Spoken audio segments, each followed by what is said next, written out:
Welcome back, everyone, to LCS Championship Weekend, delivered by Grubhub. We just got a taste of the dulcet sounds of scraping silver. We're going to Game 5 here in what was the second fastest game in LCS history. Woo! Yeah. There's been quite a bit of history in the LCS, if you weren't aware at this point in time. Second fastest all-time game. And it just came in Game 4, TL over NRG to push it to a Game 5, Emily. Yeah, and we've had, like I talked about, last game, this is the cleanest game we've seen thus far. This one was kind of some unforced errors from NRG to start it off, but then TL was able to very quickly snowball that into a lead through their playmaking. And I think, once again, like this is the top side play that kind of kicked it off. We've seen this a lot in the playoffs, people trying to get Summit and him coming out ahead on these plays. God, I swear to God, Summit Jax is the most greedy champion that baits other people into going for it. He always gets grass proxy, always gets those kinds of things to heal himself at the last possible second. Look at this damage. Obviously, these damage numbers are going to be comparatively low because the game was only 18 minutes. It's still like 800 BPM. Yeah, he's still at 15.1K, most in the entire game. This guy's the sun himself. He has the power to attract just all junglers to in under his turret. It happens. It also kind of brings back what has been cursing NRG this entire split. The moment you want to crown them as a top team, they'll lose to a bottom team, or they'll have the second fastest loss in LCS history in a series clinching attempt. Yeah, and a few points from this draft. Obviously, we talked a lot about the Azael in the green room together as a unit. It is something you kind of lock in knowing that you're going to scale. The last time we saw NRG kind of this heavily rely on scaling without as much early playmaking was against 100 Thieves. They lost that game in regular season.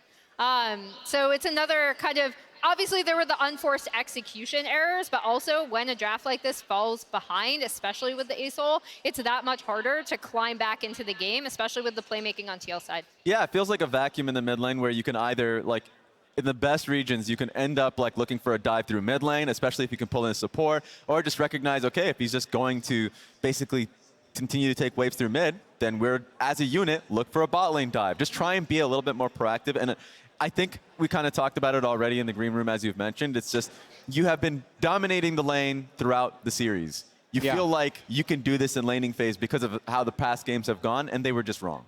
It was a greedy pick. Yeah. It gets flipped. It allows Team Liquid to play with mid prior to the entire game, which is something they haven't had the entire series. And so, look, end of the day, you know, the game goes TL's way, and we sit at a 2-2 scoreline with both teams having one opportunity to get themselves over the line and book a ticket to tomorrow's grand final against Cloud9. And so I want to talk about kind of the weight of this matchup and what this means for a number of players, chief of which will start with NRG as a whole, FBI as an individual, Mark. Yeah, the fact that he has been in 3 straight finals, missed last split. If he's able to clinch Game 5, he'll be to 4 out of 5 finals in a row for... That's huge. It's crazy that he's this player that has this kind of history behind him if he's able to pull this off. It's sneaky. You don't really think it's there, but it is. Because he's so consistently reliable, and I think he's someone that they might want to turn to. I think also IgNar has been since 2020 since he's been to a finals, and Contractz obviously 6 years since the 2017 summer finals he was in.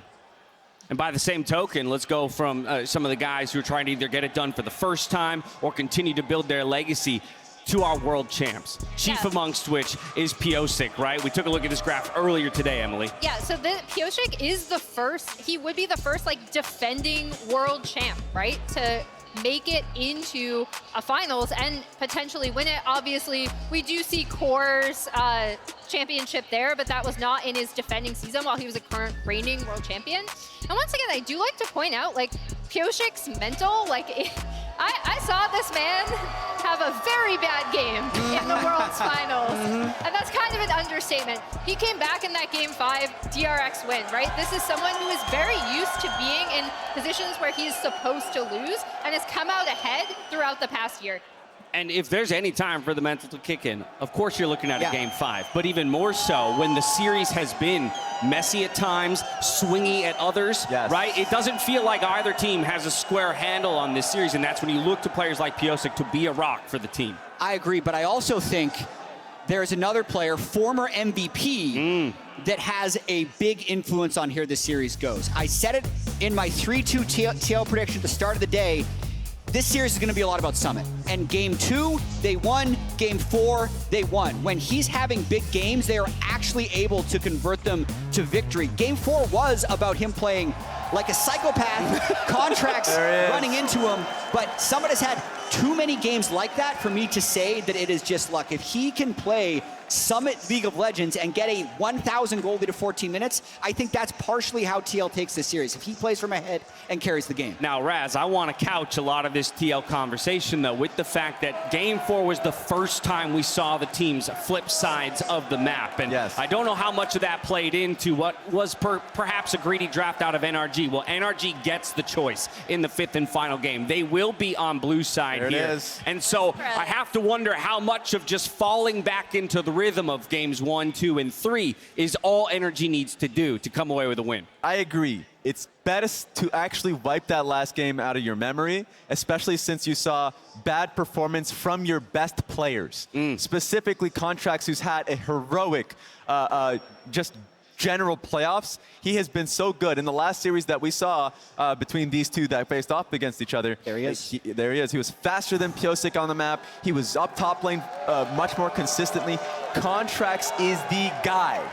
And just thinking how important it is, hearing from him in every interview, to make it to Worlds, to make it to the final stage against his former team in Cloud9, it means a lot to him. He's been the bearer for this team. And alongside Palafox, they've been the best duo for mid. So in the playoffs. So last game, please erase that out of your memory, because that is not the status quo. Yeah, how hard do we think it is to bounce back from an 18-minute loss? Pretty easy. I think actually easier than if that 40, game had gone easier for than a the 45-minute. Yes. There's less you can remember sure. because the game ended so quickly. I think this is clean slate for game 5. I would hope so. And we see the players taking it all in as they step on stage one final time. For one of these teams, they'll get to extend their LCS season 24 more hours. For the other, that's it here domestically, and their eyes are set towards Worlds. And for the rookies of Team Liquid, APA and Yeon, I feel like there's so much weight on their shoulders. They are oftentimes in team fights some of the bigger carries for this team. And it's been a long time since I can remember 2 true rookies being in a finals together. If they're able to clinch a game 5, it says a lot about these two guys.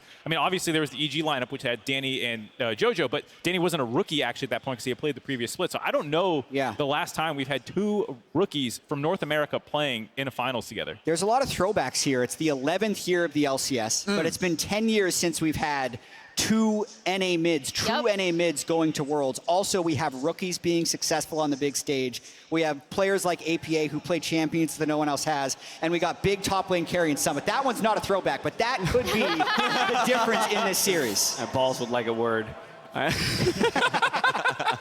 I mean, and these final moments here, right? This is also where I want to talk about coaching staff as well, right?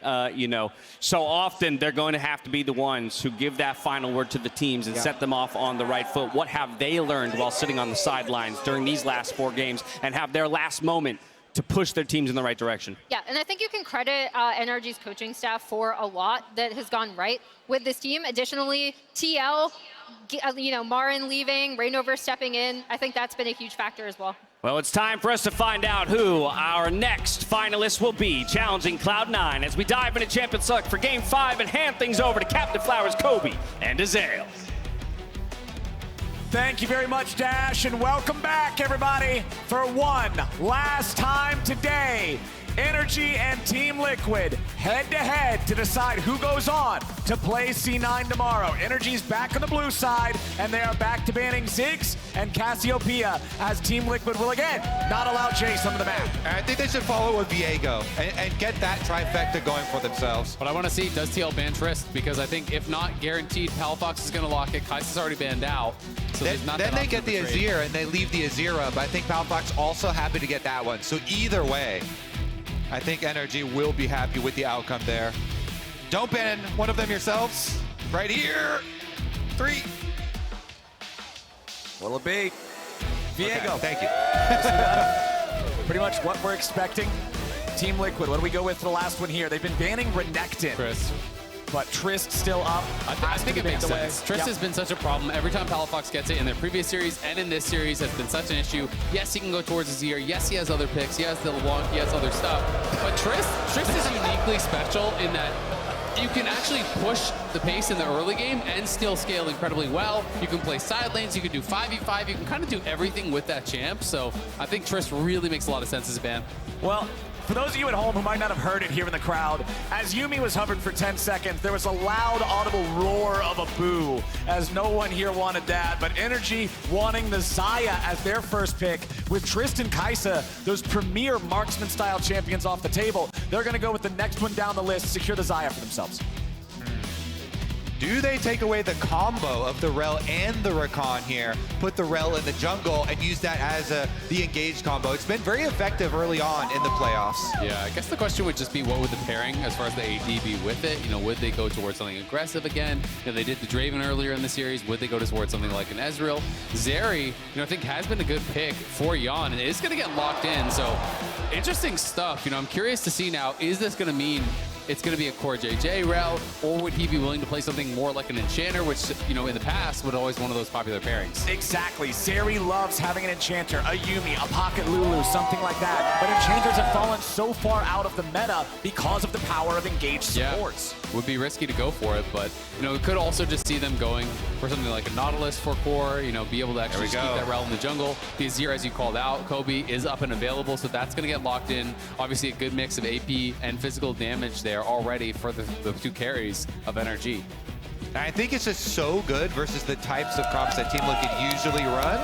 Let's see how they round it out here, though, first. Do they want to grab that Rakan before the next round of bans come in, or do they not care? Looks like they don't, and they want that value out of the Poppy. Well, and I think all three of these picks are incredible at denying dive, right? You know, you're going to be seeing a Crown Azir, very likely. You have the Poppy, you have the Xayah ultimate, who's going to be playing cleanse, almost guaranteed. So there's all of these tools here to be able to absorb and counter-engage, to turn things around. APA hovering the Azael as always, but potentially for a little bit of flame there too, is going to lock in the Xerath. This answer that we've seen starting to pop up in the LCS as an answer into the Azir. You have that long range, you can poke and harass, and in the later stages, it also assists dive incredibly well. As you send someone to that backline, you pop the Xerath ult, and you can really rain down terror on that backline. And you don't have to even dive at all for Team Liquid. They have Zeri and Xerath right now as carries. They do not have to dive at all, so showing a lot of that counter dive really early on might not have the biggest of value. Let's make sure we anchor this in reality. You guys saw the same donut I did under his win rate so far. Yes, he's been picked, but he has not been winning. APA is going to need to change that if Team Liquid wants to survive to go on to play tomorrow. Second half of the draft, and top lane is on the menu. Renekton banned out by TL, Jax banned out by NRG. And the question is it just going to be yet another Cassante game here for Dhokla? He did have the good one, you know, earlier on where he was able to get ahead, got a triple kill over at the Herald fight, put him in an advantage. But Summit in lane has really been getting the better of Dhokla. They've been able to hold him down, and we'll have to see if they can get Dhokla involved in this game in a positive way early on to try to pin down Summit. Really like the Rakan ban here from Team Liquid. Not only a favorite of IgNar, but they've already got the Xayah locked in, so they don't want to give that over. What will the last ban be here from NRG? They want to continue to target Summit. Do they want to get rid of the Rumble, the Aatrox, the Gwen? Yeah. I think it's Gwen. If you're going to play Cassante, I think you go Gwen. It's a split pusher that can also 5v5, that can win in that 1v1 as well. But instead, they're concerned about the Nocturne, so they are still concerned about the dive. It's interesting, though, because they have such powerful answers, I feel, to the dive, that I am surprised by that Nocturne ban instead of maybe another thing targeted towards Summit. I don't think we're going to get the Blind Fiora. It is possible, but somewhat risky. Still 8 seconds to see. We also still don't know where the Rell is going to go. If Team Liquid wants to keep that flex power all the way until last Nautilus, pick. yeah. Nope. Okay, they'll lock in the Nautilus. That means that's going to CoreJJ, and Rell's going to Pyosik. Most likely, it still could be swapped, still might be a jungle Nautilus, still might be support Rell. Yeah, we have seen both, but I'm definitely expecting it to be Nautilus for Core, as well as that Rell for Pyosik. And now the question of the answer here. I mean, Morgano is actually really good against some of this engage, but I don't think we're actually going to get locked in. The champion, yes, has Black Shield, doesn't really have a lot else going for it, unfortunately. No. Bring it back. Okay. Bring back the Rumble once again. All right. And Rumble is really hard to counter in top lane, too. Yeah. It's not like you don't really have super direct lane counters here for Summit, so we'll see what he plays. IgNar, last pick of the draft. As game 5 as a pick, that would be a risky one, but definitely could make some things happen here. Fervor of battle, Leona. Bring it back. Not this time. It will be the Alistar locked in for the energy support. Yeah, so I've been wanting this Rumble to come back for Dhokla. I'm excited to see it. I do think it really does make sense to pick. Like you said, Kobe, there's not really easy answers into it. I do think that you can attack it. You can draft some of these melee picks like a Gwen or a Fiora or whatever if you want and really kind of attack it, with your jungle pressure, but it's going to be really bad in the 1v1, so I'm curious to see what someone will go to. I'm expecting Aatrox probably, but Gnar also does make sense. This is a summit pick that he's really well known for a long time. Very good in the 1v1. You can build a bit of MR. If you're going to play towards side lane, you can go something like a Wit's End that answers the Azir as well as the Rumble. Can be pretty good. But one of the things people will tell you about this matchup is that if you get caught with those Electro Harpoons, when you're in mini form, it can start to get really, really tough because you hit those double Electro Harpoons, you go in with the overheat, and you can run over someone like this Gnar. And Poppy is very, very strong at ganking Gnar specifically, especially with the Hex flash from Contractz. So many angles for him to go, try and get around behind Summit, put up that steadfast presence, the W, block the hops, and make his life pain. The Zeri and the Xerath together, the range and the scaling of these two champions up against FBI on the Xayah, Palafox on Azir, his best champion so far this split in a lot of people's eyes. A big playmaker too, has that scaling threat, similar to Tristana, but can still be an issue early on. He can roam down, he can make plays with the shuffles. He's been a standout performer so far for NRG in this series. They're gonna need him to do it again here. You've got Summit ready to go on that Gnar, a pick that he was known for back when he was in the league on C9. We'll see if he still has that magic in this one. It all comes down to game 5. One team goes on to play tomorrow. One team stops here today. We're just about to load in. I do believe we might have a pause here at the start. Yeah, Yeon paused as soon as we got into game, so we'll find out what that is. Hopefully it's not going to be a lingering issue. We can get this one started here very quickly. There are no heals in the game, though, so it's not a, double heal issue.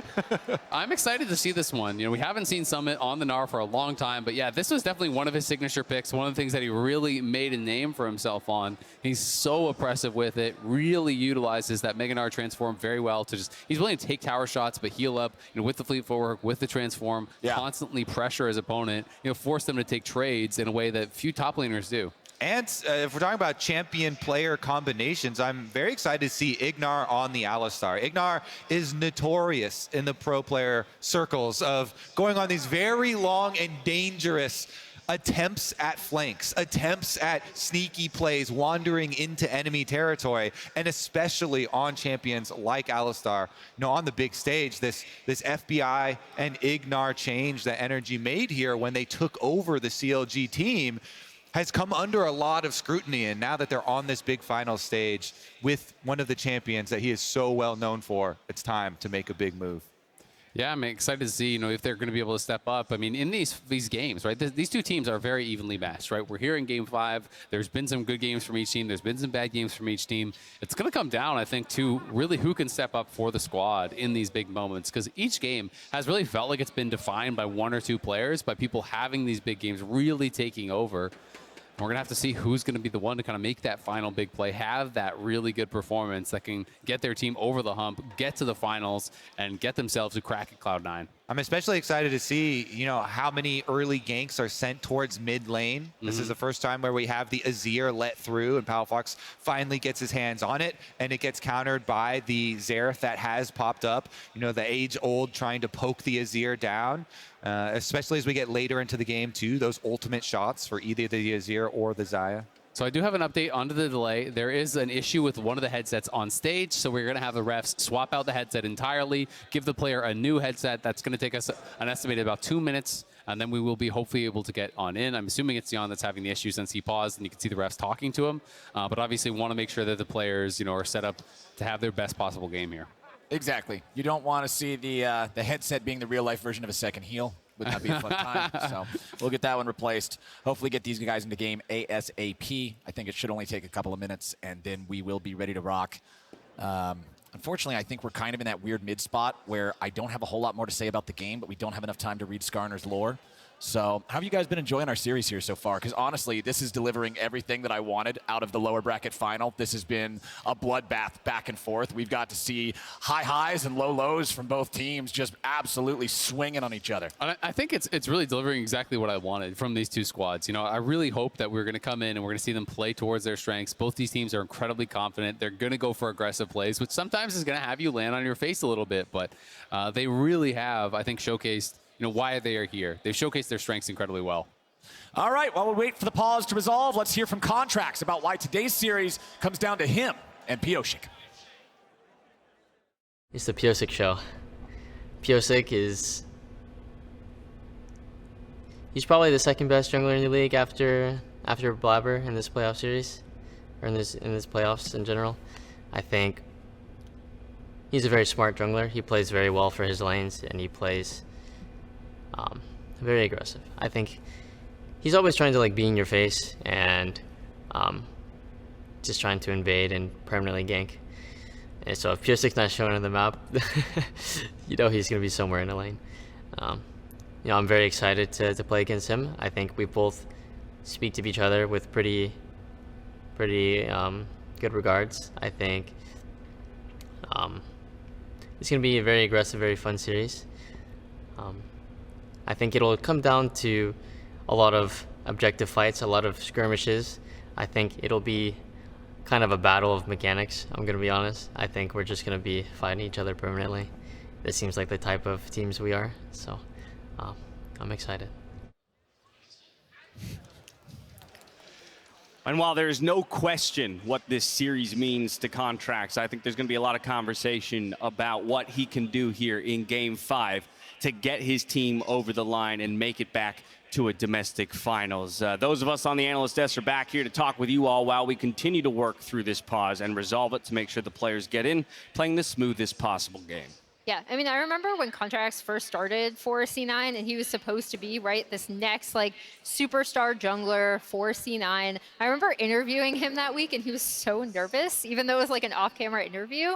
And to see how much he's grown as a player, like he himself has talked about how, I got too greedy, I left C9 of my own volition, and then throughout those years feeling like he needed to be more of a leader, and now being a leader for this NRG team. I think it's a really, really great story that we've seen kind of him grow up through League of Legends. Yes, I feel like it kind of started in his time in Academy when he was with the 100 Thieves Academy. I remember in the hearing from him saying how he needed to be more vocal, and that was the time when he got to work on that. So being able to lead, speak through what he wants out of his team, especially if he's going to be the carry or looking to invade more frequently, that's something that we've seen a lot from him in the growth throughout his time on the LCS stage.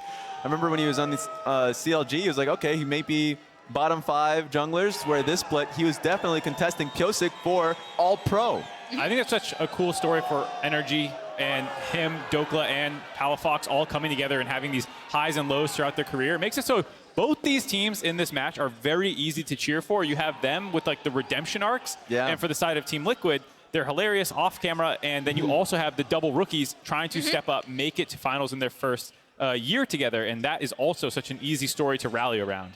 And I love that sense of ownership and responsibility that he feels towards being the difference maker. I think that in large part speaks to his growth, Jat, when he can say, that he expects himself to be the one to step up in the moment where maybe 6 years ago he would have fallen short in the pressure situation. Yeah, absolutely. And this is the moment. This also enhances the pressure, weirdly enough, in a Game 5 with the draft being done, having a pause for an audio delay. You can see Palafox was allowed to leave the stage while they resolved the audio issue. I'm told the audio issue is resolved, so we're just waiting on Palafox's return. But the entire time, these players are sitting here chatting. Doing squats. The tension and the pressure does build up. And we also have such a different draft than we've seen the entire series. We're seeing Azir for the first time. We're seeing APA, who had the audio issues, playing a new champion.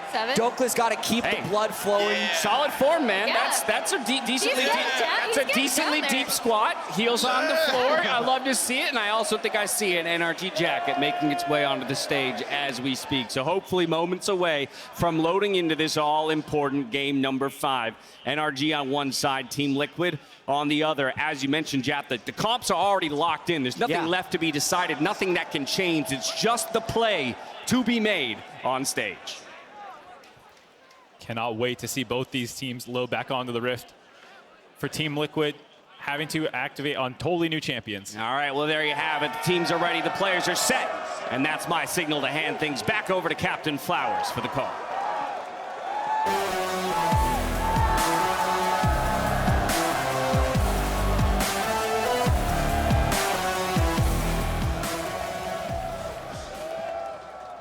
Welcome back, everybody. The headsets are fixed, the squats are done, and it's time for game number 5. Only one team can move on. NRG and TL both brought their A games today. Let's see who's going to come out on top.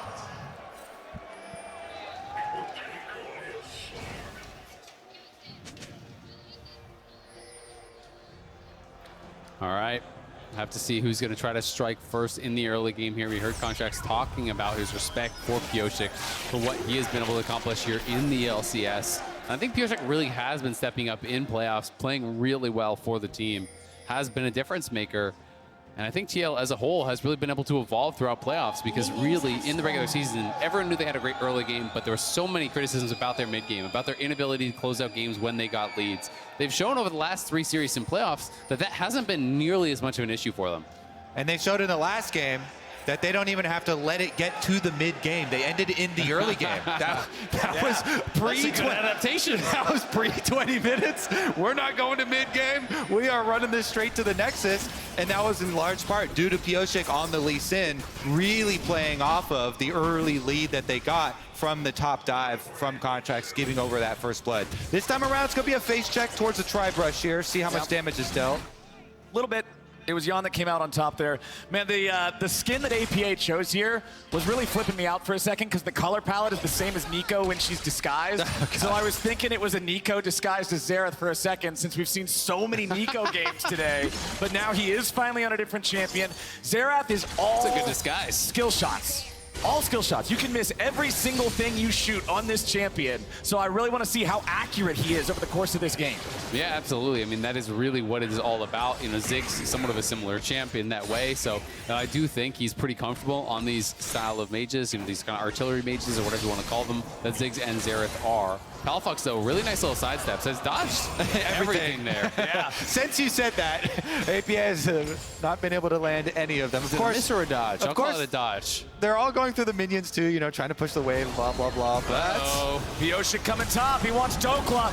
Early flash from the NRG top laner. Contractz is on his way top, but he's a little bit too late. Summit and Pyosik working together, looking to get the damage. It's first blood over to Team Liquid. Contractz can't get anything back. Summit and Pyosik escape, and Team Liquid strike first. yeah, Summit had a good flash there to make sure that Contractz wasn't going to be able to get the flash charge on him to answer for the kill. And this is 2 games in a row now that top lane has been jungle diffed and kind of decided there, but they haven't gotten it in. Hex flash over, he's not done. Beautifully done from Contractz. The Hex flash, along with a steadfast presence that you said earlier, shuts down Gnar so hard. Incredibly done there. They get it back, and with all these extra minions here, Dhokla probably going to end up for the better. Contractz just Hex flashes over the top. They wrap around. They know Summit has no flash. He just burned it. Here's a look at Pyosik coming first, though. He starts unmounted, so he can get the speed from the mount up.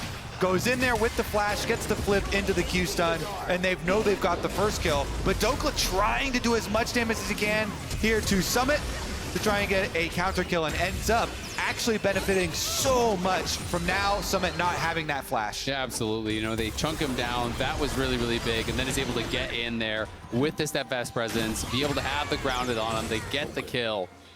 Well done, you know, by Contractz being able to strike back. But it's a good aggressive path as well from Pyosik. Just went 3 camps straight up towards top. Very, very quick timing there. You know, was heading top at 2:30, and now Contractz is Hex flash behind Summit. He wants it again. There's the steadfast presence. Summit wants to hold the E, but it ain't gonna work. Dhokla takes him down, and NRG's going in for the 2v2 here in bottom lane. Yeon flashes out barely survives with 50 HP as IgNar and FBI are keeping the pressure on. Pyosik coming mid looking for Palafox, who can just use the shifting sands to get away. I love it.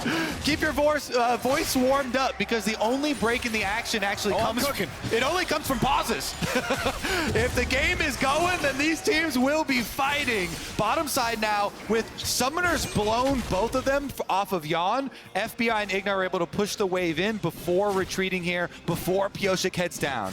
And the reason that gank worked so well top was because Dhokla was actually able to do what we were talking about in the draft. He connected multiple Electro Harpoons on the mini Gnar, forced the jump out before Contractz even arrived. So there was nothing for him to wait out. He didn't have that jump whatsoever. And Poppy is so good at ganking Gnar, because you can get behind him with your steadfast presence as well, knowing you can charge him back. So even though he had a fleet footwork proc to gain some distance towards the tower, charge back, moves him much further. They get the second kill as well. Now it's time to see what Dhokla can do on this Rumble, because his Rumble was quite good before, but you want to have a big impact with it. Yeah, and he got that kill now from the second gank. The first one, you know, obviously was just the junglers picked up that kill, so now he has the kill gold. He has a much better buy than his opponent. He got that Hextech alternator and boots to literally just a refillable and a null. So there's not a lot of combat power there for Summit, but we'll be trying to stay safe here, and we'll see if he can do so. Palafox about to hit level 6. APA already did it. Remember, one of the common patterns you'll see from Azir into Xerath in this matchup, as soon as he hits 6 and he gets a chance, you just try to shuffle the Xerath, force out the flash, then make a play after. TL, though, grouping up as 4, again, wanting to force a very early dragon. Palafox gets stunned up by a quick combo from APA. IgNar's approaching from below. FBI's coming up here too, but the Drake should be secured by TL here immediately. Palafox wants to go in. They're immediately going to knock Yeon right back into the rest of the team as the damage pours through.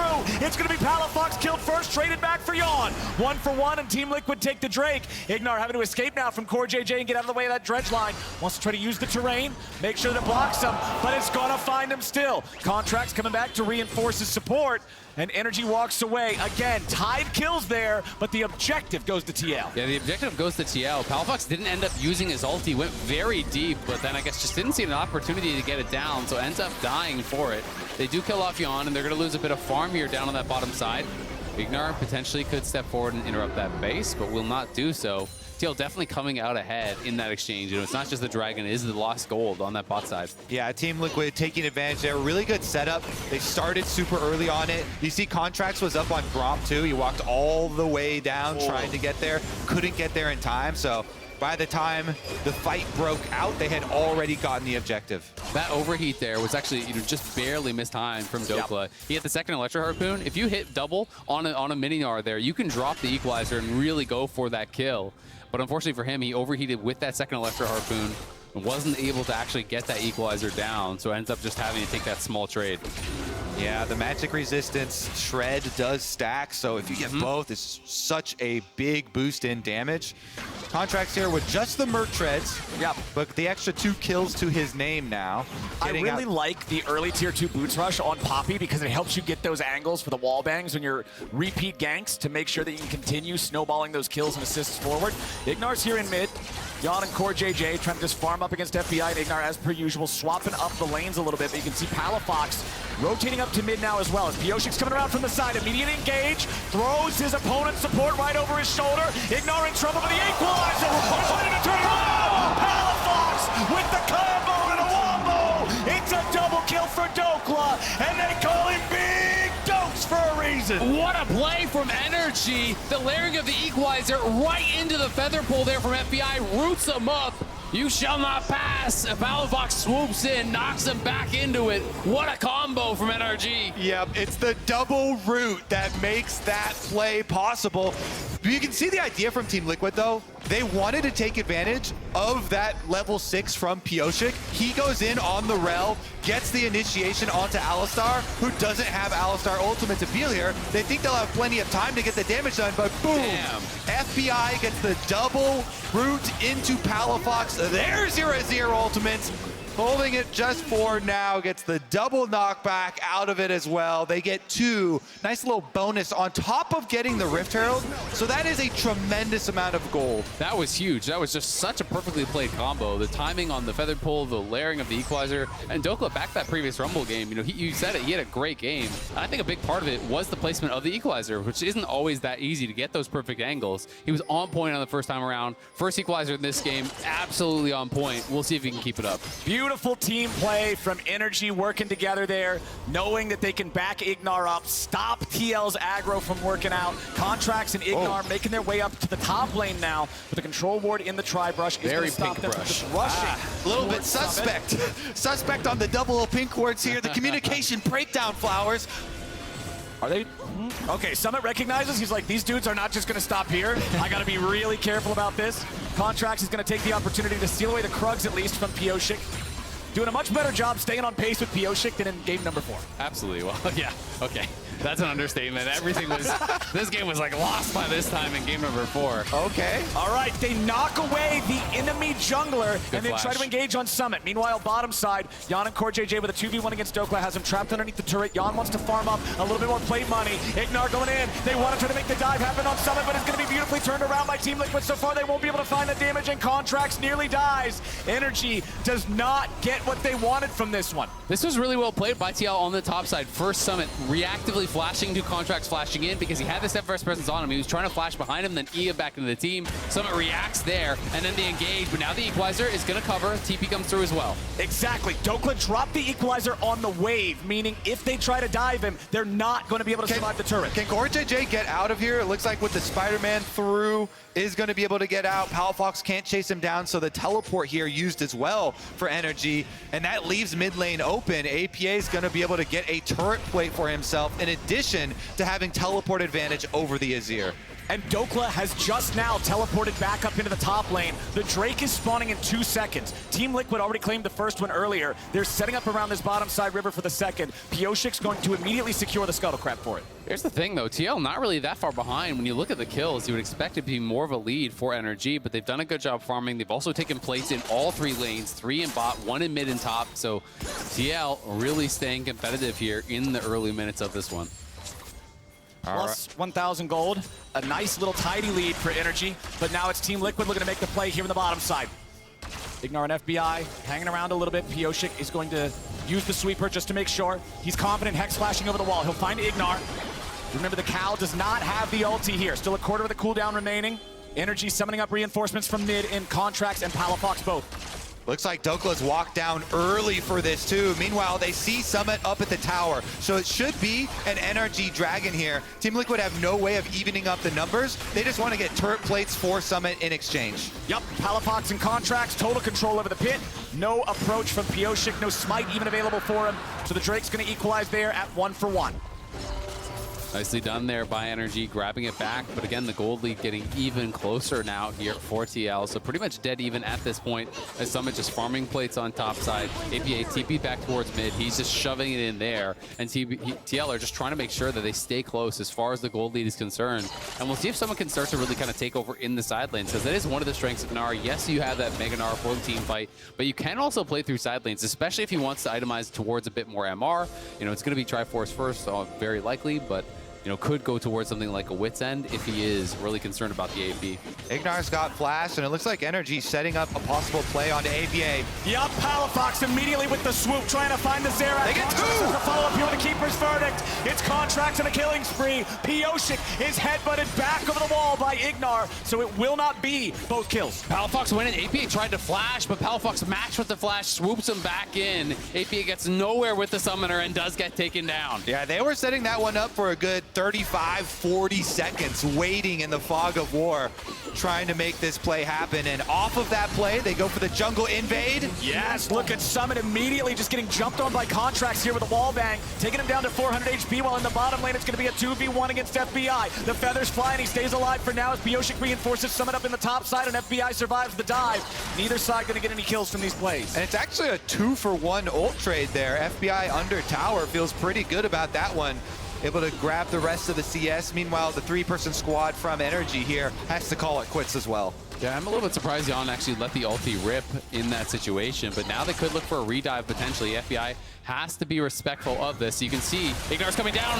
CoreJJ trying to lead the way on this one, but Yeon's the one with the turret aggro. APA finds the third shot, and there it is. The artillery barrage ends up taking him down. Nicely placed to secure the kill and guarantee that Yeon's able to take the first turret of the game off the back of it. And look where Xerath did that from. He was basically still mid lane. Look at the mini-map right now as they're going for this dive.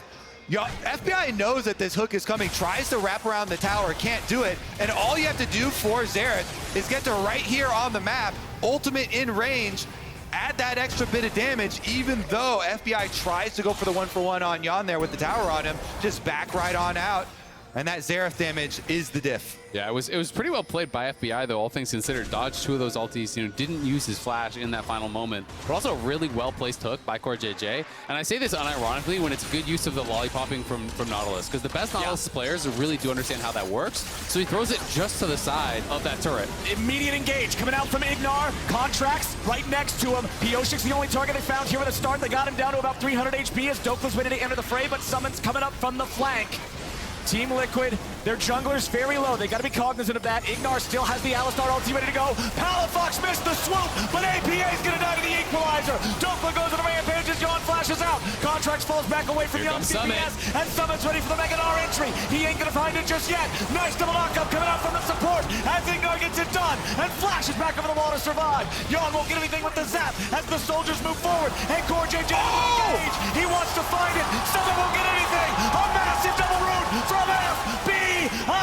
CoreJJ barely walks it off, but NRG absolutely throttle him. Contractz with that steadfast presence, the W to deny Summit's Gnar engage there. They tried to go in onto Palafox off of the hook from CoreJJ, and he denies it. What a shutdown there. That set up FBI to get the Blade Caller. They get the root, they get even more kills. It was such a beautiful sequence from NRG, of team play, of being able to save each other in these situations. Palafox whiffs, but Contractz hits. They push back Yeon, and then watch the sequence here from IgNar as he's able to peel off the engage on the side, steps forward, knocks them both up, and then is able to headbutt Summit away, flash over the wall, and survive. Then as Palafox steps forward, he gets caught, and it's Contractz that can bail him out. Yeah, he goes in, he's steadfast presence there. Summit then, Gnar ults away from the team. He's caught up. The Blade Caller from FBI gets them both.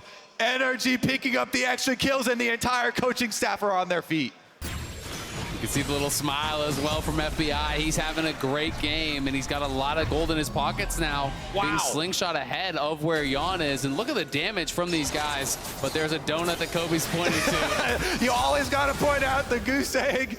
0 there. The Xerath went down right at the beginning because, as you said, even though Palafox didn't get the range on the Azir ult, everybody went after him. Yeah. Contractz was able to stun him into the wall. They immediately roasted him. Dhokla laying down another critical Rumble ultimate. And that's the deal with these artillery mages. The range is the strength and the safety both. If you can just find that gap close, get on top of the guy, there's no way he lives through it. NRG have recognized that. They've got the target on APA's back. They summon up the Herald to force down the tier 1 here in mid.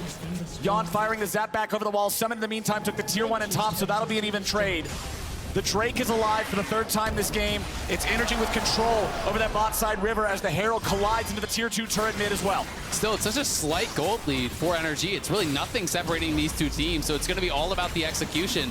And with NRG sending everyone down for this dragon, no one is answering Summit on this split push. He's going to be working away on that tier 2, so they have to TP up towards top to answer that. Those tier 2 towers are worth so much gold.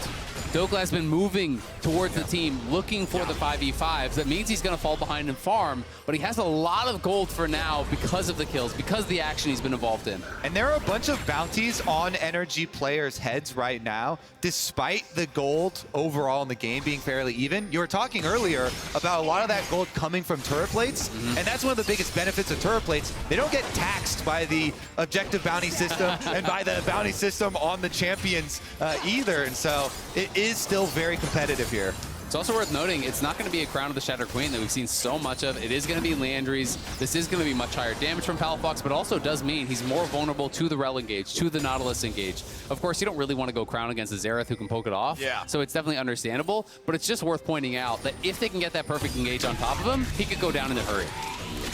Palafox will summon up the Sun Disc as he goes for his recall. Yeon and CoreJJ, we're going down to the bottom lane to potentially be able to look for something. Still less than a 1,000 gold lead separating the teams. 19 minutes into the game means it's less than 60 seconds until Baron spawns. Normally that's not worth pointing out, but remember that back in game number 1, Team Liquid goes for the 20-minute Baron. It ends up working out. They take that. It's something that I would hope NRG are still cognizant of. They don't want to allow these guys to sneak away a big objective like that. I think it will be a lot harder in this game, though, because really the only real damage for Baron they have is going to be Yeon, right? He's the biggest threat towards that. You know, you can see APA has the second item completed with the Rylai's, so going to make those skill shots a lot easier to hit as well. And that's a really, really interesting choice because it makes it much easier to hit consecutive ultimates, as we perfectly see on screen right now. Thank you for the example. Contractz goes in, though. They initially find the wallbang on Pyosik, who tries to get away, but the steadfast presence locks him down. FBI having to pop the cleanse to make sure he doesn't die after the shattering strike stuns him. IgNar still looking for maybe something here on the side, spotted out by that Scryer's trinket. NRG just found the enemy jungler. They're walking up towards the Baron. And look at Summit, though, again, splitting down towards that bot side. So they want to try to force the TP off Summit. We'll see if they can get it here. NRG are forcing, and there's the TP. FBI gets to eat all of the honey fruits. They left those for him. They want to be able to heal up. All right, Summit's got the Mega Gnar. They're ready to come try to stop these guys. They eject the enemy support from the fight. Summit's going to be held at bay by the headbutt. NRG going in for the Baron and securing it here. Immediately wallbang back into the river there from Contractz. Somebody ain't gonna die yet, but NRG gonna be careful. They gotta try to get away. Zeri's ready to go crazy. Dhokla wants to hold him off. Wallop ain't gonna find nobody as Summit goes forward. IgNar back over the wall with a massive head. Override. Yeon and Summit being chased down. Palafox with an engage onto 2. APA tries to get away with the immense still burning, and Contractz looking for the damage, and he's gonna find it. Palafox with a kill. NRG absolutely shit on him. CoreJJ can't get out. What a massive play. NRG don't lose a man in the play. They get the Baron, they chase down the kills, and everyone gets out alive. They keep getting away with it. This perfect team play, covering for each other, looking for the aggressive re-engages, looking for the angles to get the most from the fight. You thought for sure they dropped the equalizer defensively. They're just going to fight the Baron. They're going to take it and they're going to leave. But instead, NRG bide their time. They wait for an opportunity, look for these opportunities to try to turn around and re-engage. So many little things to point out here. Now, Dhokla's kiting away. He knows he's got flash. He's ready for the turn. He calls for it. IgNar over the wall. FBI instantly answers, and then ultimates, immediately dodging the skill shots there from APA, while Palafox also went in for the double scoop 2v1 and is able to walk away with slivers of HP there, laughing his ass back to the bank. The joy on his face as NRG now, for the first time in the game, have a truly meaningful lead of 3,000 gold, and Baron buff for the next 90 seconds means they can only build from here. I mean, they've got a stranglehold on this one now. You know, they had already been winning the fights. It's 13-3, but it's TL who have been taking control of the map, been getting objectives, been trading back plates, been trying to keep it even. It's not even. It's not even close anymore, and NRG are going to continue this push. They're marching towards this tier 2 here. You can see IgNar and Contractz constantly with the double Hex Flash are threatening these flanks, but look at the damage out of Xerath. It's still not enough to stop the push machine from NRG, which is going to be matched by Summit up in the top lane. He takes the tier 2 there. Somebody's going to go back and stop him. Then somebody's going to be Palafox. Sundisk in mid, just holding out that wave. Everybody from NRG going to take their recalls now. You can see the assist me pings on the tier 2 in mid coming out from the NRG side. Plus 3.6 thousand gold, plus 3.2 of that is from the Baron play and subsequent money from the turrets. Those bounties do keep getting bigger and bigger and bigger, though, on the heads of NRG. So the Team Liquid hopes right now, the Team Liquid hopes are that they can cash in on one of those and snowball right back to it. Dragon is coming up now, so maybe there's an angle here. Currently, though, all the vision already in favor of NRG as they move in to try and take control. You can see, though, Summit going towards Hullbreaker, so their answer is very likely going to be about the split push, about playing through those side lanes. It is going to make them really tanky and very difficult to deal with in the 1v1, but it's not that effective, you know, in that 5v5. You can see clearly they weren't going to challenge Pyosik's on the cross map, just taking away some jungle camps. They're going to have Summit pushing down through that bottom lane as NRG will move in towards the top side, take over the enemy jungle, secure themselves vision around that potential Baron, and they're also going to march down mid and force responses because Yeon is showing top and Summit's showing bot. There's no one here to defend except the Xerath. Yeah, Pyosik's on an angle where you could look for a collapse, a pincer attack, but not without Zeri. Pyosik could be in trouble. He doesn't know that he's spotted just yet. Equalizer on the wave, as well as APA and CoreJJ, just to make sure that they stay back. They don't try anything tricky. Yeon's still pushing top. Summit is still pushing bottom. It's the 1-3-1 from TL. Yeah, trying to make use of that hull breaker. Is going to get stopped before he even gets to the tower, though. Palafox is going to arrive down here. Palafox has teammates, so while he is going to take damage and couldn't handle the 1v1 in Summit's face, he knows he's got the backup. Pyosik's caught. Oh, Pyosik, though, he can flash over the wall in time. Contractz had the steadfast presence, making sure that Pyosik at least has to burn the summoner spell. That's big for any upcoming team fight. Absolutely, and I think it's actually more important for TL to have that flash. They need some sort of explosive engage. He's one of the only X factors here, you know, him and that Gnar. As Yeon is going to get spotted, should just be able to walk it out. You know, Yeon still has a pretty reasonable amount of gold here, has kept up his farm very well. But they're going to have some sort of a Zeri moment, it feels like, at this point, to be able to really claw this one back. Exactly what I'm thinking. Whenever I look at these bounties on NRG, I'm thinking it has to be a Zeri pentakill. It has to be one of those immediate pop-offs. She just runs everybody over. And NRG also needs to be very, very aware of that. That is the one way I think that you can really lose your foothold in this current state of the game. As Contractz goes after Summit, he's not going to find the full CC in the wall. Summit's got no way out of this when he might try to turn it around with a ADC, but there's just no way. FBI's on a killing spree, and Summit is down. The Summit Classic, another isolated death to the long list here, trying to make use of the hull breaker, trying to split push, but DL have no presence anywhere else because they're so far behind right now, and so the timing of it is just so off. And that's the difficulty. I mean, you look at the minimap here, you know, we're at the vision. They got nothing in this whole bottom side, right? They've got nothing at all, and that is what's making it so dangerous for Summit to be down there. But I've got to say, to his credit, he's been, I think, much better throughout playoffs, not giving up a lot of those side lane deaths, you know, has been cleaning it up. But, you know, in this game, perhaps he feels the only path to victory is playing through sides. And if that's your read, it becomes really, really hard. It's hard to split push effectively without that vision from your team. And they just have no pressure, no pushing waves, so they can't get those wards down. 25 seconds until Baron spawns again. NRG pushing up the wave in mid. They want to have control over the pit. They want to force Team Liquid to have to come to them. Summit taking his position across the map, ready for that split push game. Going to start working on the waves. NRG's first goal probably going to be to get that TP out of him, stop that potential win condition from the side of Team Liquid. Dhokla going back to base right now. He'll have his teleport available here too. You can see the Knight's Vow now picked up for Pyosik. He's going to be linked up there with Yeon, so it is going to be kind of all eggs in the Yeon basket here for that 5v5. Does need to try to get towards this Bloodthirster, but has picked up a stopwatch because he knows he's going to be a major target. I want to see another look at an Xerath ultimate attempt on one of these NRG carries and see how much damage he actually does with hitting a bunch of the successive ulti charges.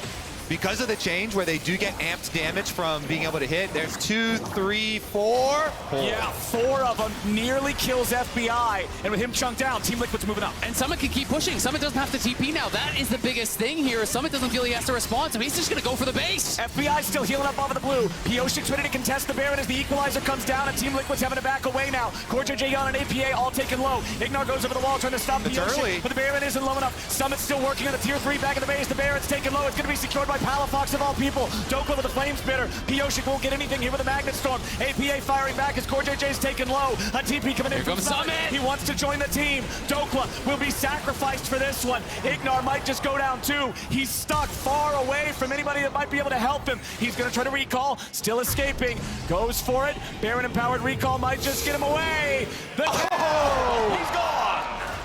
The flash to escape for IgNar survives with the Baron-empowered recall, which also means they are actually set up here 30 seconds away from Dragon. Dokla's dead, and he's got 25 seconds on his death timer, but he's got a teleport ready too, so NRG are set up for a Dragon Soul fight as well. This is going to be a pivotal fight, but it is also getting a little bit dicey because if something goes bad for NRG, it's now an open base. He knocked down that inhibitor tower Summit did on his split push down through bot lane. And if something goes awry at a fight, there is that potential of being able to end through an open lane. So they have to really keep that in mind, make sure that they have everything locked down. APA also has to be so careful with his positioning. No summoner spells on this Xerath. You have to play backline on this mage. Cannot afford to get caught at the moment. There's so many things that will make it difficult. NRG gonna pull the Dragon and start it up themselves. Summit off to the side. They at least know where he is. Pyosik goes over the wall.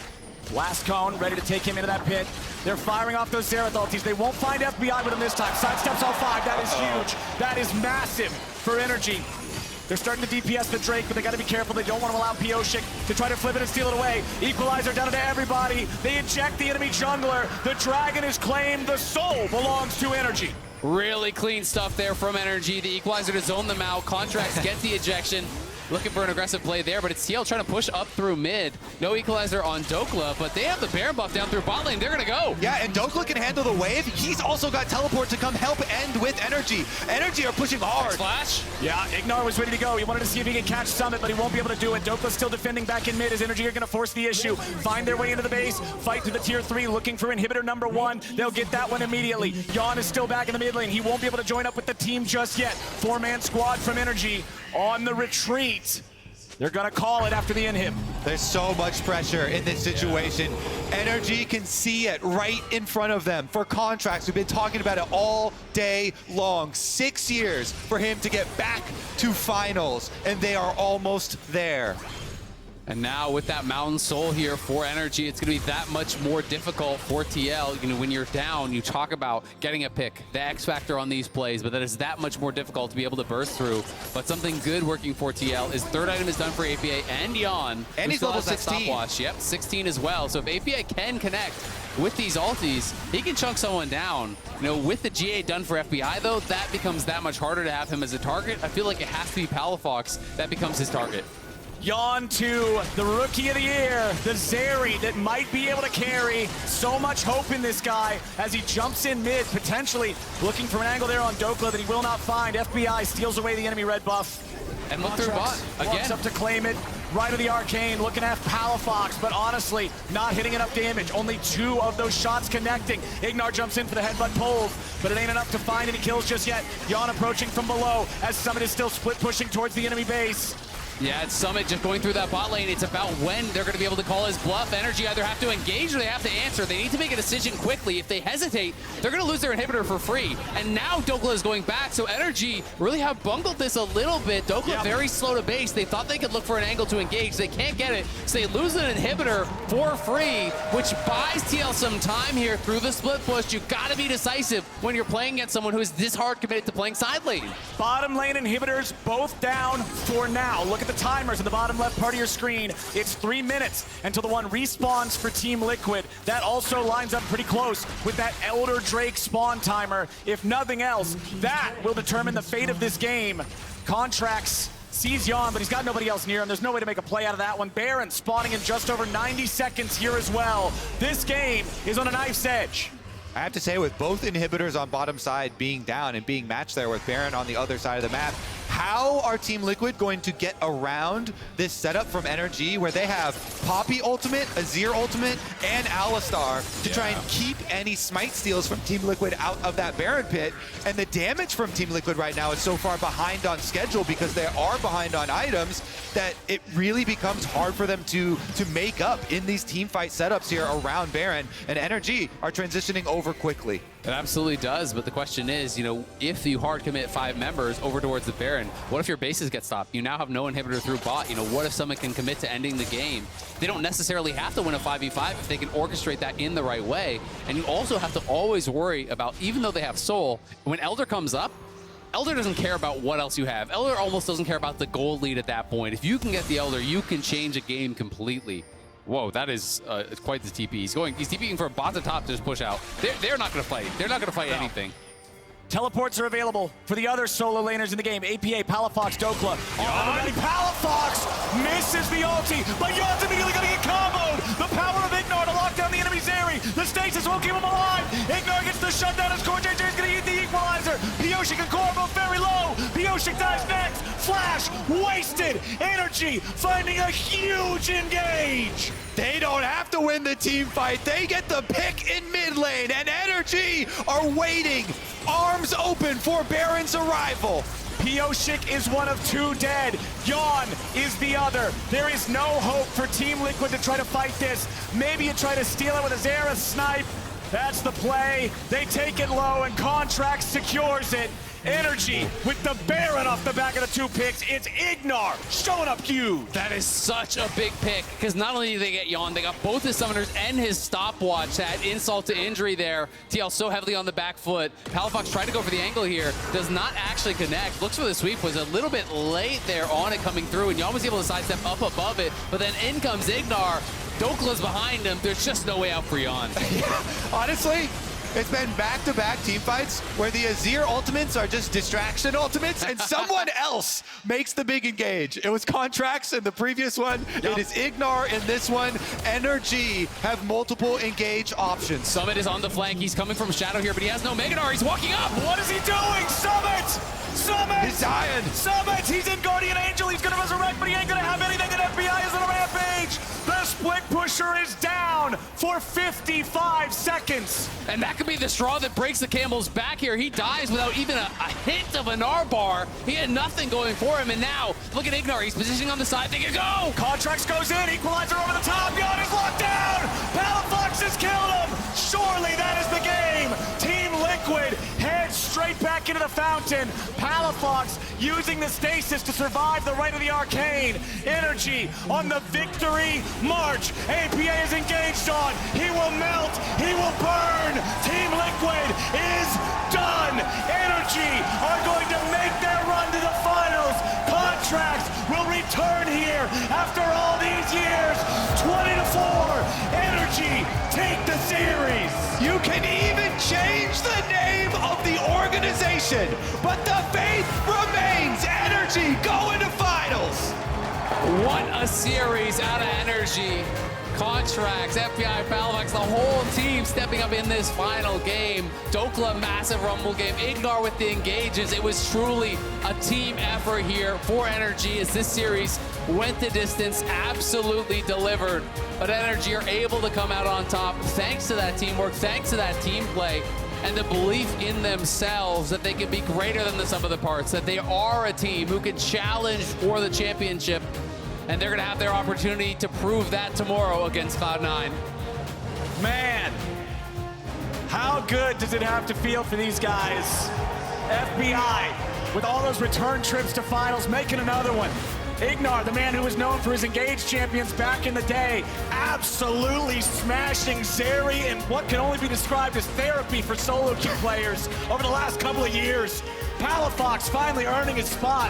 Contractz getting a shot at redemption. Dhokla climbing his way up the ladder after all this time. God bless it. These guys are fun to watch. Such a heartwarming story for this team. So much hard work, blood, sweat, and tears, and now rewarded with smiles. This is what they work for all year long. These teams, these players have felt overlooked, have felt underrated.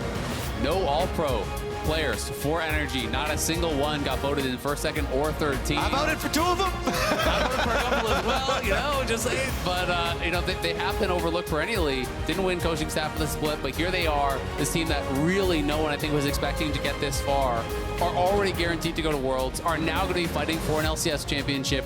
They're going to have the opportunity to try to take down Cloud9 to prevent them from winning their 3rd straight. And they know they've got their work cut out for them versus Cloud9, the big boss at the end of the LCS. But if there is a team to do it, this team has been able to find angles at times in the past against that team. It is going to be a Herculean task, though. Cloud9 has not dropped the game yet in playoffs. They ran the upper bracket 6-0, and they, as you said, are going to be that big challenge. But we know that both TL and NRG did take them down in the regular season. We have seen those glimpses, and NRG is one of those teams that you can't help but have some belief in, because when they are playing at their best, they truly feel like they can challenge anyone. Yeah, we will see how much NRG have learned from the last 3-0 that Cloud9 handed them. And NRG showed up today. It went the full distance. It went the full 5, and they showed they had the guts, they had the nerves, they had the hands to get it done in, honestly, what was exactly what I was hoping for from this series as a whole. And I think, you know, some of the adaptations they've made are things that they can maybe take forward into the Cloud9 series as well. Dhokla picking up Rumble, I think that alone was a really big adaptation. Very big. Well, NRG have claimed the victory, and now we're going to join Gabby, Palafox, and Contractz on stage for the Verizon post-game interview. Thank you so much, Captainflowers. I have Contractz, Xayah, Palafox, after this 5-game series, a victory for NRG. I want to come to you first, Contractz. It has been 6 years since you performed on a stage like this one. Ooh. Walk me around that lead up and just following through with that today in such a fashion. I mean, I knew the moment that I had chills in rehearsal, that I would get even more chills during the actual thing. So just a crazy feeling, and thanks for everyone for coming out, and glad we're going to finals. Absolutely wild. I saw how y'all were cheesing coming onto the stage earlier. Palafox, I was thinking your cheeks are gonna hurt by the end of the day. Do you know that you played 159 games up until today? That is the most number of games a player has played before making their first finals. It has been a long journey. Oh my God. Damn, yeah. Let that soak in for a moment and tell me about what that means reflecting upon your journey to get into the finals tomorrow. I guess the journey started for a while for me now. Kind of at a loss for words that we're that we're going to finals, but I don't know. I'm kind of feeling like I'm just thinking about tomorrow. I just really want to win. So your brain's already on to the. Can I ask you a little something about today though, even if your brain's already to tomorrow? I heard that APA was still talking in the chat a bunch. Even when they were losing, you're facing off against him again today, second time in the playoffs. Any thoughts on that matchup and maybe the mental resilience it took for you? I think it was more like mental resilience for him. When he types a lot, it just seems like he's like trying to build his confidence up, And like when I solo killed him in the Triss Nico game, he's still typing after. And this game, like he misplayed on mid and I flashed on him. He fucked up his flash and like I just kind of felt like he was a little bit shaky, I'm sure that for both of the teams today, keeping that shakiness at bay was a big thing. It was a tough fought series. I know, very close in the first ones. Game 4, maybe not as close. Contractz, can I ask you about just persevering through that? Because I know what it must feel like when you're so close to the final, but you still got to fight through like that. Takes a lot of resilience to hit it like a 0-7 on Poppy and pick it again in game 5, huh? A little bit. But I mean, I've always been really good at Poppy throughout my career, so even though it's one bad game, I have a few of those here and there, right? I mean, you guys have seen my games, right? But no, I'm just really proud of the guys. You can always tell the love, of course, from the fans, building throughout the split, but among the team. Palafox, can you give me a little bit about that? You're not the first one coming to the stage for the first time today, right? Dhokla as well. Just give me some insight into the way that you were carrying through with the energy, the big staff around you that was supporting too. We saw their reactions constantly throughout the game. It's definitely a different energy because, I don't know, usually I don't get that nervous, but the very first game we played, like I missed like 4 CS or something, I was like, ah, shit. But I don't know, after that game, like every time you saw me coming on stage, I'm just smiling, like it's just so great. I know there are a lot of kind of little differences too, right, between this stage and the regular season and playing in the LCS. Is there anything that sticks out in your mind as the unexpected difference when coming onto a stage like this that maybe you weren't accounting for? You can just hear the crowd roaring, through that set. I hear that you can feel it too. Oh right? Yeah, the crowd is insane. Also heard you guys' TSM chant while we were in game 2. But is it a stage performance if we don't hear that at some point from the audience? This is what you live for, right? Like this crowd, you guys are great. I know we were just talking about how it's been 6 years since you were on the stage. Last time it was with Cloud9 in the finals. Now we're playing them all. Now you're playing Cloud9 in the finals. Thoughts on that? Crazy how history just comes into play. I don't know. It's like if I thought back 6 years ago that I'd be playing for C9 in the finals 6 years later, yeah, you'd have to, I don't know. There's just no way you would ever think that way. And I'm just forever grateful for like all the hard work and perseverance that I pushed through my career, and just ready to play tomorrow. I do feel that your belief in that, resilience throughout all this time seems to me, at least, one of the things that you're most proud of. I remember the interview that you did with Degon right after you knew that you were making it to Worlds, and you were asking, is this the longest time that somebody has taken between Worlds appearances? Yeah. Is that me? Am I the one that's fought that hard? How much do you feel that adds to your experience, the fact that you know that you were fighting so hard year after year to get here once again? I think just the amount of growth that I went through each year, like dipping down to Academy and then back to LCS, back to Academy, and just going through all those teams and teammates, and just you learn a lot about how to carry yourself and what you need for each team environment. And I think like that perseverance just led me to where I am now, and I wouldn't be anywhere that I am now without all this experience that I've gone through. That experience coming out big in your play here today. 5 games hard fought.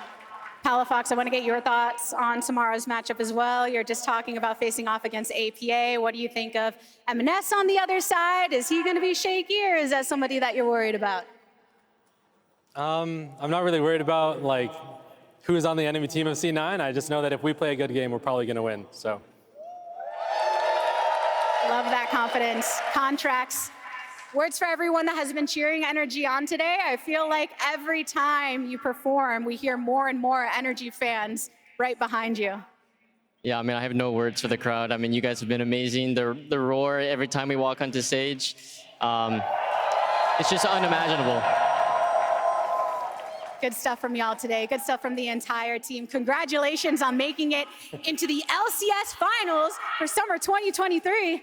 Props to y'all. Amazing stuff. Thank you. You're not the last NRG members we'll be hearing from, though. We've got Dhokla and FBI on by with the analyst desk.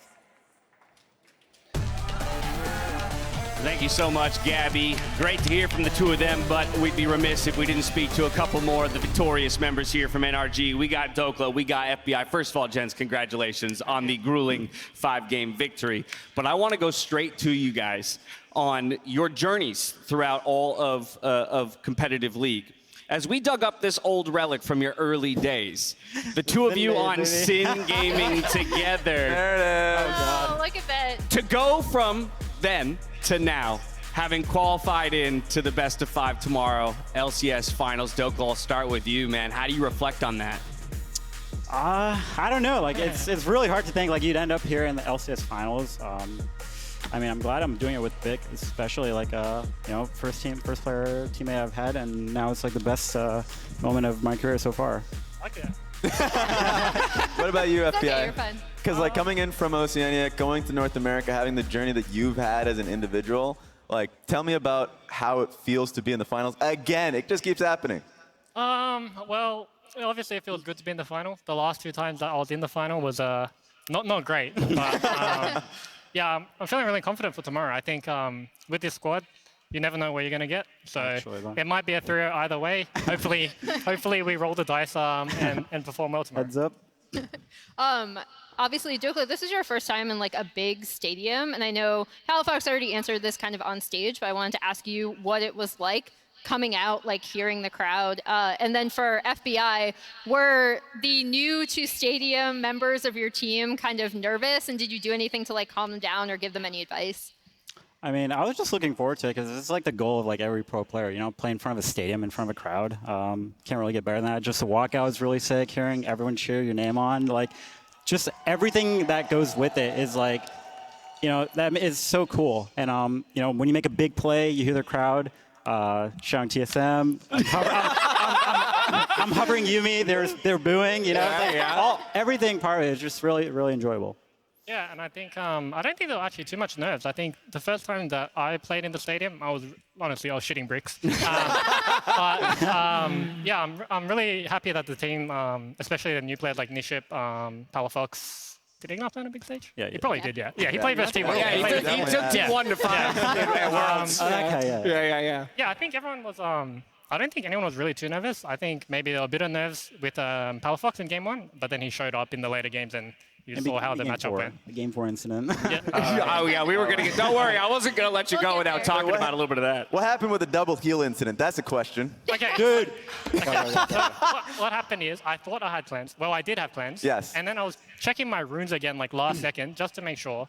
And then I think I accidentally clicked the preset rune page. The preset rune page, and it gave me heal. And then I loaded into the game. I'm like, oh shit. I mean, Riot Games, fix your client, please. We could have lost. So yeah, fix your client. But that was our most dominant game. So yeah, it's the cleanest one. It actually was. Yeah. Maybe I'll take double heal again. And APA was talking shit because we had double heal. And Vic clapped him back. But you also clapped him in the lobby after too. You did mention the game 4 stumble, right? Because it came off like cleanest game. Also, Emily was like, hey, cleanest game out of them so far. Second fastest loss in the history of the LCS, by the way. Did you guys even know that? Yeah. 1857. Well, here NRG, we're always trying to set records. Yeah. we didn't get to set it this time, but yeah, we tried. I mean, yeah, that game went south quick. So honestly, it's like just throw the game, get out of the game. Honestly, yeah, just get it over and done with. Like the game's over. Rip the Band-Aid off. Yeah, that's what we always come across players, and I always wanted to ask them, like, this is a far easier loss to deal with, right? Even going into a game 5, rather than like a 50-minute like back and forth, like Immortals early season. 100%. But I'm just still really surprised how Mad Lions managed to lose time. Because we were actively trying to end the game quickly, and somehow Mad Lions managed to do it faster than us. So. They're probably trying to. Props to them. Props to them. Yeah, props. Question back to, I want to hit on the journey thing for you, Dhokla, a little bit, because like you've been through shit that like not a lot of players have been through and come out on the other end of. So like the going through amateur, going through academy, a lot of those experiences after like the time on Optic, most players would go through that experience and say, you know what, I'm done. Yeah. But you persevered, came out on the other side, and you're on the final stage. Like, was there a time you felt like you were gonna quit? Like, what was your mentality going into it? Yeah, there was definitely a time I thought I was gonna quit. Once I dropped from TSM into amateur, I was like, damn, no one wants me. Like, did I really play that bad? So I felt like a lot of self-doubt. And then I also felt overlooked on the other half too. So that kind of being overlooked kind of was my passion to, you know, come back. And I think I did it pretty, like, you know, I just grinded amateur to academy, you know, rank 1 champs queue, back to LCS, and then did well in LCS. And then, yeah, I'm just thankful for the opportunity from CLG and NRG now just to have to make it back. So, yeah, I mean, also thanks to TL too, because they also brought me back into academy. So, I mean, both these teams, you know, like pretty much resurrected my career. So I'm thankful for that. Yeah, well, let all of those doubts be miles behind you now, especially with the performance that NRG put up today, taking it in 3-2 fashion. Congrats again to both of you. Thank you for taking the time, and best of luck as we see you out there tomorrow on the stage. We are going to hop back down to the stage where Gabby and CoreJJ are waiting by for an interview. Thank you, Dash. Lots of hype for CoreJJ. I do appreciate you joining me for this interview after that series. I know there's a lot of emotion after a moment like that. Can you just tell me a bit about what's going through your head? It's obviously it feels really bad losing in like those stadium, like big stage. But I feel like we did everything we prepared. We didn't have anything left. So, in somewhat, I feel okay. Now we have plenty of time to improve ourselves. Today they were a better team than us, but we will be stronger. I think Team Liquid did show a lot of good today. As you're saying, still a lot to be proud of. I know the last time we spoke in an interview, you were talking a bit about the pressures from that leadership role and carrying through. Can you tell me a bit about serving that role here on the stage and kind of on behalf of your team, how they're feeling after this match as well? Yeah, I mean, like in those like a 3 or 5, every single thing we are saying is matter for the lizard. Any word can change our trap, our play. So whenever we lose the 3 or 5, I feel big responsibility, but time make me feel better. And I think that many have so much respect for how you handle that responsibility time and time again on so many teams. And it's still such an accomplishment coming onto the stage today, making top 3. as you also knew, you are still going to Worlds, so this isn't the end of the competitive road for Team Liquid. Can you tell me a bit about transitioning from today and how you're preparing for the rest of the season? This season was like really quick, but at the same time, we played a lot of games. But it was still a first season for Yeon APA and then first year of Yeon. I think we got a lot of experience playing together. And then there's still a lot of space that we can have another experience.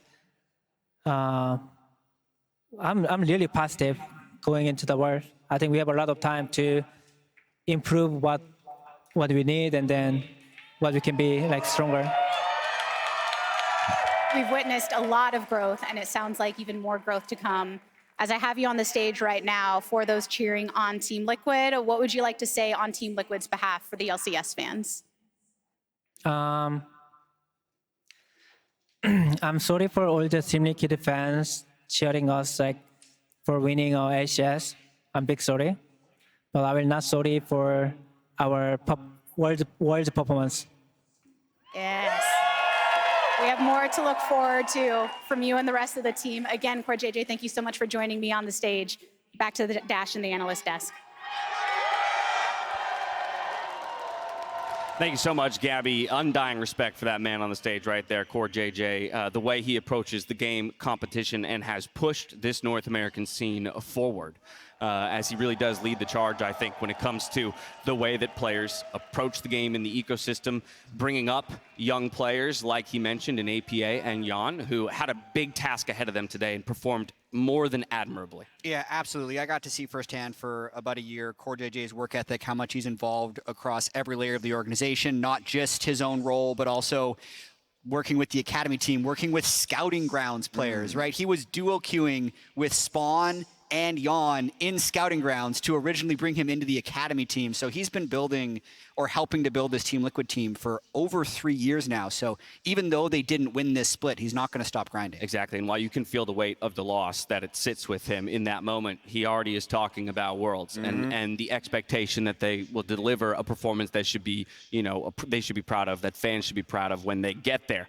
As we return back to finals weekend, though, here in the LCS, we do need to recognize the player who stood just an inch above the rest in the player of this series, and it goes to none other than the man in the mid lane. Man you should all know by now, and his name is Palafox. He was able to win a lot of the lane phases individually, big leads in games 1 and 3, and even in game 5, in the counter pick, did not lose that badly. 6 gold down when the other person gets a counter pick into you, and still able to make tons of plays with his Azir engages. Yeah, and his mid lane pressure in their wins was so massive, especially like we talked about that Contractz engage.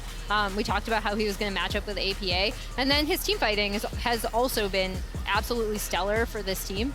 I think if they have a chance against C9 tomorrow, he is going to be a massive factor in it. Yeah, I mean, the All-Pro conversation's been going on for a little bit now, and how Palafox feels as if he's deserved of it, and the playoffs definitely deserved of it. His performance has been solid, and even though he's talked about game 1, the nerves coming out, game 4, pick not looking good, but like, he scaled throughout this series incredibly well, and he's going to be ready for tomorrow. It'll also be hard for him to go unrecognized through a crowd of League of Legends fans after this weekend. True.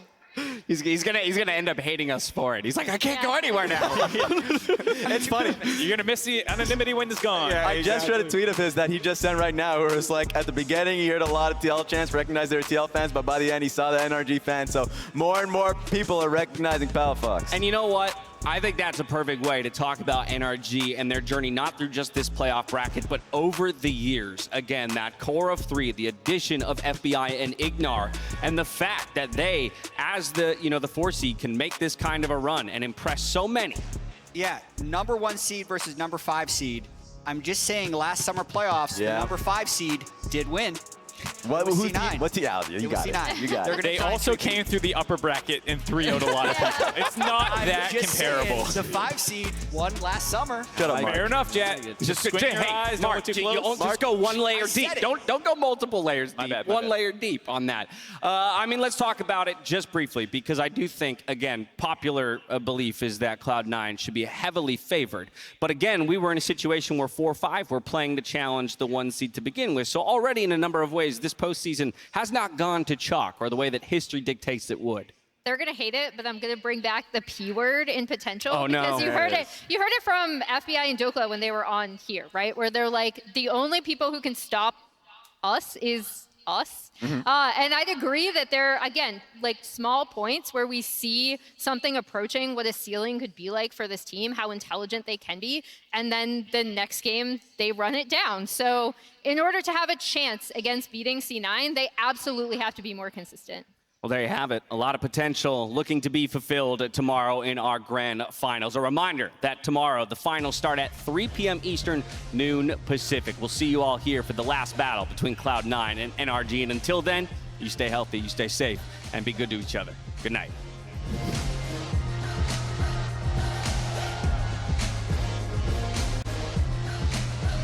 Are you ready? Yes, sir. I'm ready. I am ready. Being in stadiums filled with League of Legends fans is my absolute favorite thing. You can feel it to the rafters in here. Let's hit front. Hey, Yeah, we can win. We can win. Don't be scared. Don't be scared. Oh, I'm looking. Yeah, go.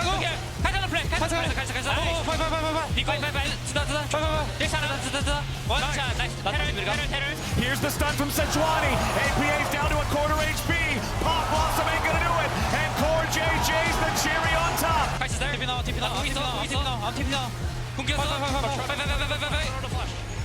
Thunder flash. That kill. Nice. Dragon. Hit front, guys. Draven. Nice. It's okay. APA trying to scare him away. Summon's gonna be charmed up here with the very front of the fight. I shut down Palafox. Team Liquid has slammed this fight and crushed NRG with an immediate burst. A beautiful engage. Dhokla will not 1v4. NRG will not come back. And Team Liquid will not surrender. Okay, run down. Shield up in 3. Nico no. Play attention. No flash. Nice. Team Liquid's heading for the hills, but NRG is heading right after him. Pop Blossom to turn it around. APA with a hero play, but not quite yet. Team Liquid finally killed Palafox, but at what cost? NRG will mop the floor with them and take game 3 in the process. Before today, I sleep. I pray for the 2 times. Yeah. In a row. Yeah. And then did you see I survived against the Xayah at the bot lane? Yeah. Jesus saved me. I'm behind. 땄어요. 잡아. 다 죽어. Nice. Dhokla goes back into the third and NRG are lambs to the slaughter as Team Liquid gets the ace. Support right over his shoulder, ignoring trouble for the equalizer. Ready to turn around. Palafox with the combo and a wombo. Okay. It's okay. Look, Zeri. Yeah, looking Zeri. Zeri no flash. Kite. Chance on. Kite. Yeah. They have Rell has flash. Watch Mega. Yo, Rell no flash. Yeah, they still have Zeri. We're winning. Yeah, we're good. Wall of ain't gonna find nobody as Summit goes forward. Gnar back over the wall with a massive head. Yeon and Summit being chased down. Palafox with an engage onto 2. APA tries to get away with the Ignite still burning, and Contractz looking for the damage, and he's gonna find it. NRG on the victory march. APA is engaged on. He will melt. He will burn. Team Liquid is done. NRG are going to make their run to the final.